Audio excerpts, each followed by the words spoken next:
ఏదో చెప్తున్నాడు, అద్భుతమైన అభివృద్ధి జరుగుతుంది అంటున్నాడు. ఏంటో మరి నాకు అర్థం కాల. ఎక్కడ జరుగుతుందో అర్థం కాల. ఈ మధ్యన అన్నాడు పిల్లలు కానీ అంటున్నాడు. ఏమంటే మీకు ఇద్దరు పిల్లలేనా, ఇంకో నలుగురు కనమంటున్నాడు. ఏమంటే మీకు ఇద్దరు ఒకళ్ళేరా, ఇంకో ఇద్దరు కనమంటున్నాడు. ఏంది కనేది? హాస్పిటల్కి వెళ్తే ఎంత అవుతుంది? పిల్లల ఫీజులు ఎంత అవుతున్నాయి?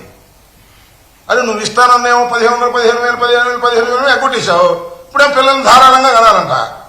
ఆయన మాత్రం ఒక్కనే కంటాడు, వాళ్ళ అబ్బాయి కూడా ఒక్కనే కంటాడు. ఇది చెప్పేటందుకే నీతులు ఉంటాయి, మరీ ఉండవు. ఇది ఉన్న పరిస్థితి. చంద్రబాబు నాయుడు గారు చెప్పడానికి మాత్రం అద్భుతంగా చెప్తాడు.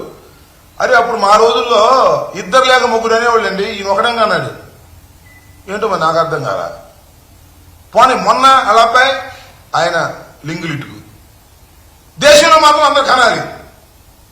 ఒక్కొక్క పురుడికి ఒక్కొక్క కాన్పుకి ₹1,00,000, 60,000, 70,000, ₹1,00,000 అవుతుంది పేదోడికి. డబ్బులున్నోడికి అంటే కంటాడు.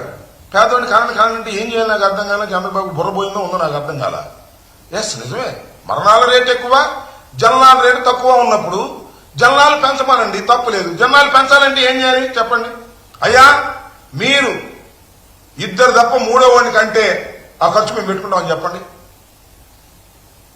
ఏది హాస్పిటల్ ఖర్చు కూడా లేదు. మీ పిల్లల్ని చదివిస్తున్నాం, నీకు 15,000, నీకు 15,000, నీకు 15,000 అని అందరు 15,000 ఇవ్వు. జియో మాత్రం ఈ సంవత్సరం ఇచ్చాడు, నెక్స్ట్ నుంచి ఇస్తాను డబ్బులు. నాకు అర్థం కాదు ఏంటి కామెడీ. ఇలాంటి ఫుల్ కామెడీలు చేస్తున్నారు చంద్రబాబు నాయుడు గారు. అదేమంటే ఆయన కామెడీ అంటే ఒప్పుకోరు. ఆయన పత్రికలు ఉండగా మొట్టమొదటి రాత్రాలు హీరో అని. ఫుల్ కామెడీ, అద్భుతమైనటువంటి కథలు వండి వారుస్తున్నారు.